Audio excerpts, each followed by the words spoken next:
We have a warning tonight about a potential invasion of the elm zigzag sawfly. The insects are native to China and Japan, and as CBS 2's Jessi Mitchell reports, they're now making their way towards the city. While we haven't seen evidence of these invasive insects in the city yet, experts believe their imminent approach could prove disastrous for green spaces like this. Offering shade from the summer sun, these elm trees have stood steady against severe storms and construction encroaching on their environment, but they're under threat by something much smaller, the elm zigzag sawfly.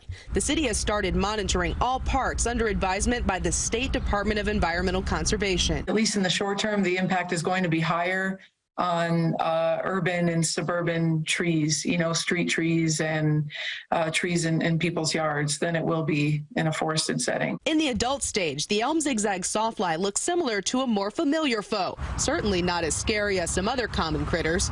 The leaves of elm trees are delicious to the larvae, which munch their namesake pattern across the jagged green surfaces. After the buffet, the larvae create cocoons before transforming and flying away. It's the young larvae that make that pattern, but as they grow and they eat more, they eventually just devour the whole leaf. Combined with the already present Dutch elm disease brought by beetles, the sawfly larvae's insatiable appetite for leaves kills entire trees, destabilizing forest areas and eliminating a food source for other insects, the effects of which Europe is already experiencing. Just don't rush to cut down your tree and just kind of play it by ear and see where it goes, because things might ease up next year and your tree might get some respite. The state wants you to report any signs of sawfly larvae leaving their mark on leaves. The IMAP Invasives portal tracks thousands of unwanted guest species across the state. So far, only the spotted lanternfly makes Manhattan's list for sightings. Jessi Mitchell, CBS 2 News.